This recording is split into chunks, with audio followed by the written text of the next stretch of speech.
Hello folks, hope you're doing alright, and I do apologise for the lack of updates on Thurstable Lane. I've been quite a busy bee in the last couple of months.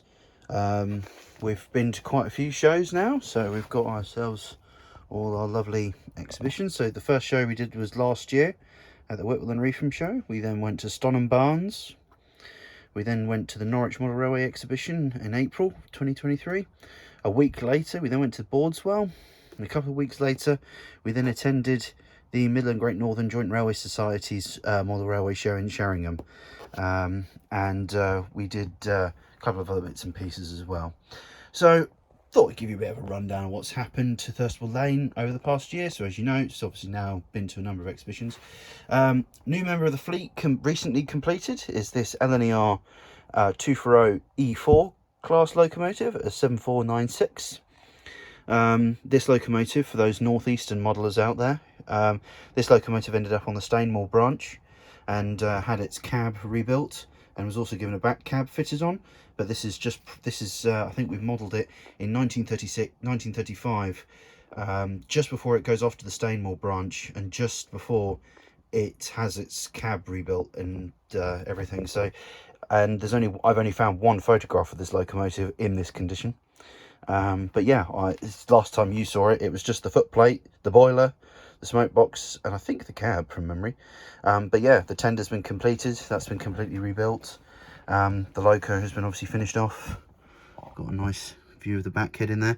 In that corner should be a lubricator, which at the moment has eluded me. But if I do find the correct type of displacement oil lubricator, I shall pop one in. But in addition to that, we've had a number of other additions. So very recently I had my birthday in October. I was very lucky. I received this Great Eastern 10-ton general merchandise van, this LNER gunpowder van. We haven't fitted all the rivets on the top of the roof yet.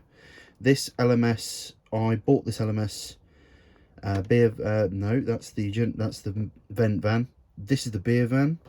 I bought this Northeastern Railway, I think it's 20-ton car wagon. I think it's a very handsome wagon, so I acquired that. And then I acquired an LNER Loco car wagon. At this moment in time, I'm currently in the market for a Great Eastern Steel Loco car wagon. Of course, you've seen the buck jumper, our very first locomotive that I put together. And we've obviously advanced that since, because we now have the J15 nicely completed and everything, and we obviously have the Y6 now, the Y6 tram. That's been a really nice little addition to the whole fleet and everything. So, and also thanks to John Hobden, who very kindly at the Norwich exhibition, he gave me this Great Eastern brake coach, which completed the Wisbeach set. And that coach now goes with those coaches permanently, and the tram now has the coaches, and of course the J68 can take the coaches as well if I wanted to. But the main focus has really been on the E4 and everything. But today I just thought I'd also attach the latest addition to the fleet. So in this past few months and years and stuff, we've obviously built the buck jumper, the J68, the J15, the E4, the Y6.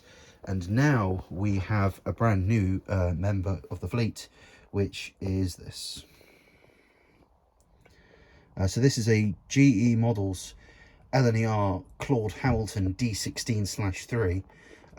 So the tender on the locomotive is not the one that will be going to the engine, which is a shame, quite frankly, because I think I've done a rather nice job of that tender. But let's get that box out of the way. That's the lid to the box, the loco.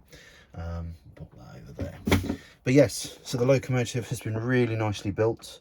Very impressed with it.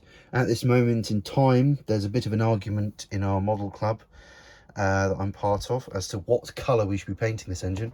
I think I know the colour that the comments might have. There's a choice of, and for those interested, the engines have to go into LNER livery because it matches the era which I model. And at this moment in time, we're currently toying with the idea of putting this locomotive either into LNER black to match that tender, or we're going to paint it into LNER apple green as Pioneer, or I think it's the Pioneer off the top of my head, 8900 Claude Hamilton. However, if we choose to do Claude Hamilton, we've got to change the frames at the front of the engine, because for those interested, the engine, this locomotive actually had, the Claude Hamilton 8900 had a larger cylinder diameter put in, had piston valves and long travel valve gear, which meant that the frames on the Claudes, on the original Claudes, which is the frames type you see here, started to crack. And it meant that the locomotive actually needed to be taken, the engine actually needed to go to the works and have its frames replaced, and they had these extensions fitted. If you look at the Horn, and ironically I'm saying this, if you look at the Hornby model of the Claude Hamilton in apple green, that is actually how it should look. So there's currently a bit of a debate for this D16/3 as to what colour it should go in. The loco has this. This is actually, in truth, if I take this, the tender is actually something I built for a J17 for a good friend Rob. But the loco itself at the front I have not built this. I bought this off a friend of mine. Bought this off eBay. He knew that I was after a Claude Hamilton, but I'm actually saving up for another project at this moment in time. I've actually just bought the kit for it, so I'm just waiting for that to arrive.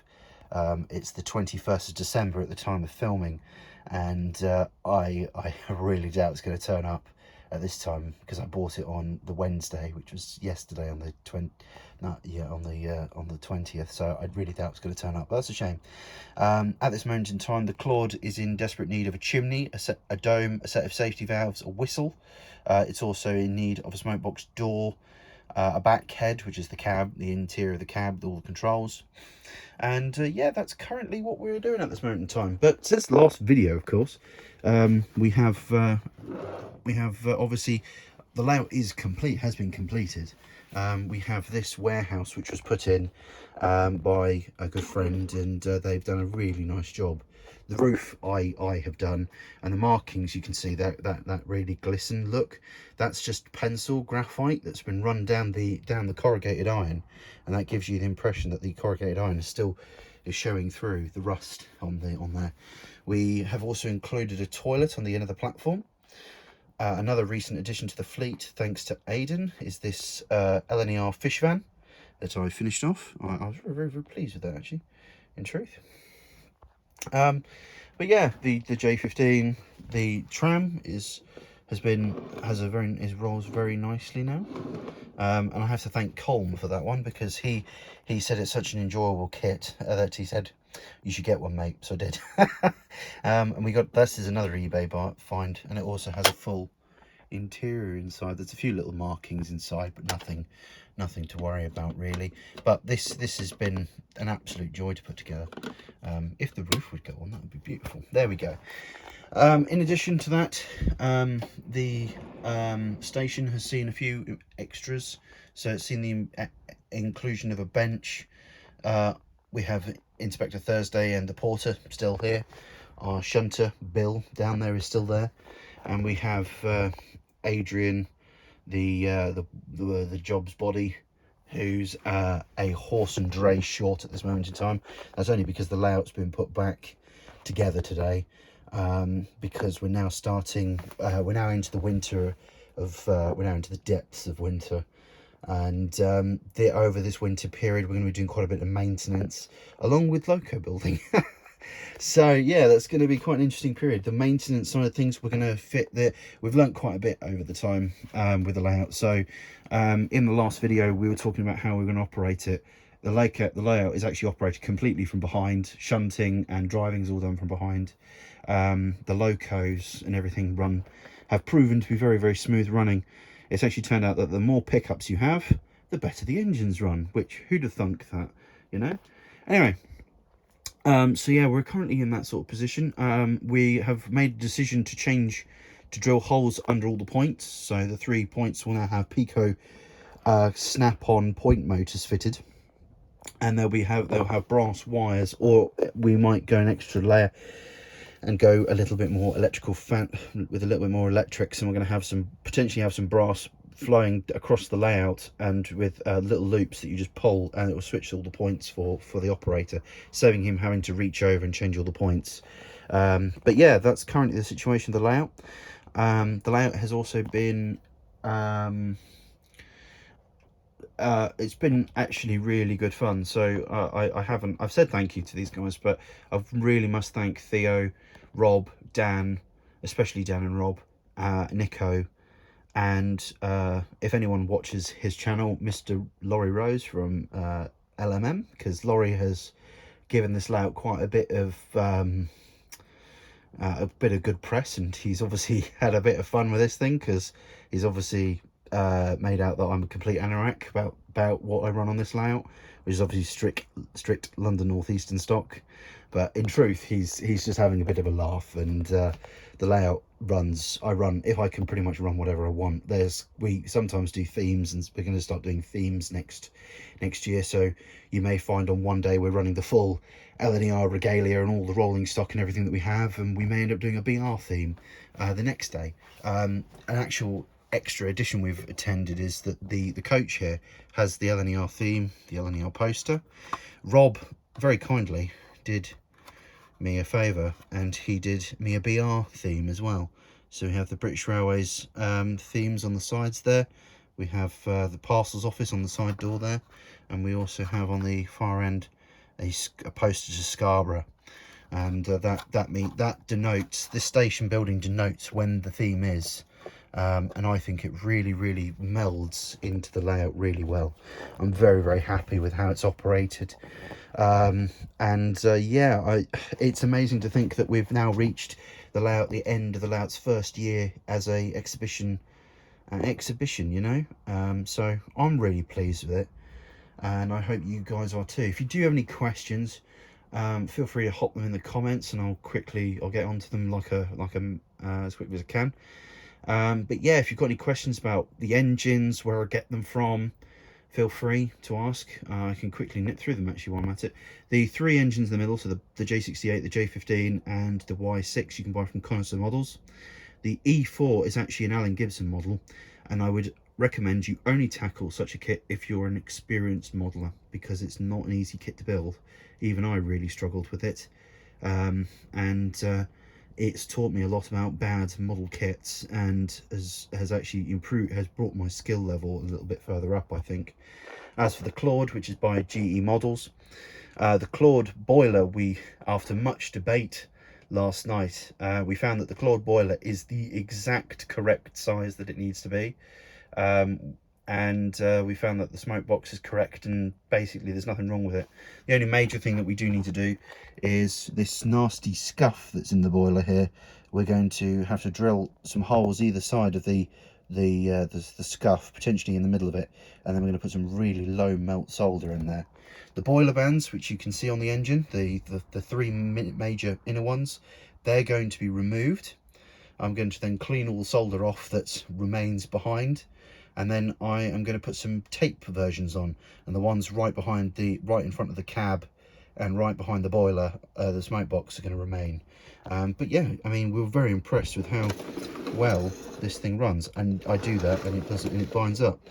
But the reason why it's binding on this front wheel is because the way the locus has been made is that the boiler barrel has a few areas which are technically chafing and are actually scraping the wheels and are actually causing the layout to short, which is why, unlike in the last video, there's nothing running today. But the great thing was that the Claude had a motor in it which fitted the Y6, so the Claude has donated its motor to the Y6. The motor that the E4 has is the type we're going to fit into the Claude, and we're going to cover that engine in weight. All the weight has got to be here on the loco. It's got to be between these driving wheels, and there's a slot inside the cab here which will allow us to glue some really heavy weight inside the boiler, inside the loco.